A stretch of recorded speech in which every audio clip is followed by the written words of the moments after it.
Hello दोस्तों, चलिए तो शुरू करते हैं आज विक्रमादित्य की एक और बहादुरी की कहानी के साथ। प्राचीन काल में उज्जयिनी पर राजा विक्रमादित्य का शासन था। राज्य के एक सुदूर गांव में एक विशाल और खूंखार अजगर ने आतंक मचा दिया।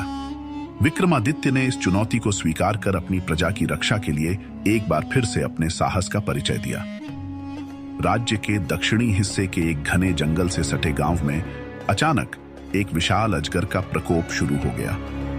यह अजगर इतना बड़ा था कि वह पूरे गांव में डर और दहशत का कारण बन गया।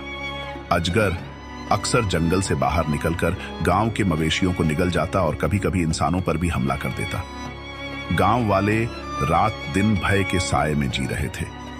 उन्होंने अपने घरों से बाहर निकलना बंद कर दिया और खेती-बाड़ी छोड़ दी।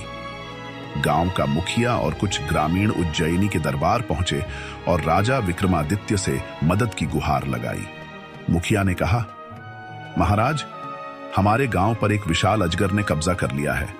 वह हमारे मवेशियों को निगल जाता है और हमारी जान को भी खतरा है। कृपया हमारी रक्षा करें।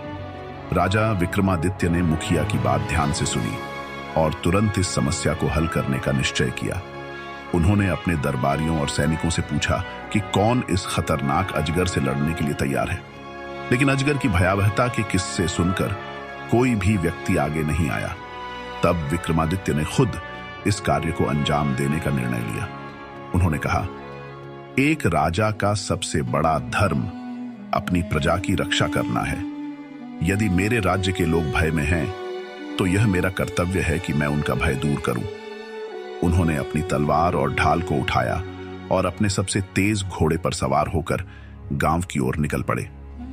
राजा विक्रमादित्य ने गांव पहुंचकर स्थिति का जायजा लिया।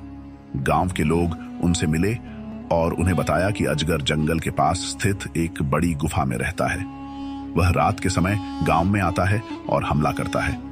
विक्रमादित्य ने ग्रामीणों को सांत्वना दी और कहा, डरो मत, मैं इस समस्या का अंत करूंगा।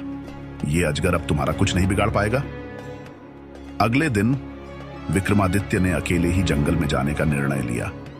उन्होंने अपनी तलवार और ढाल के साथ गुफा की ओर प्रस्थान किया। जंगल बहुत घना और डरावना था। वहां की खामोशी और अजीब आवाजें माहौल को और भी भयावह बना रही थी। जैसे ही वह गुफा के पास पहुंचे, उन्होंने देखा कि वहां चारों ओर हड्डियां बिखरी हुई थीं। गुफा से एक डरावनी फुफकार की आवाज आ रही थी। यह स्पष्ट था कि अजगर अंदर ही है। जैसे ही राजा गुफा के अंदर गए, उन्होंने देखा कि एक विशाल अजगर उनकी ओर देख रहा है।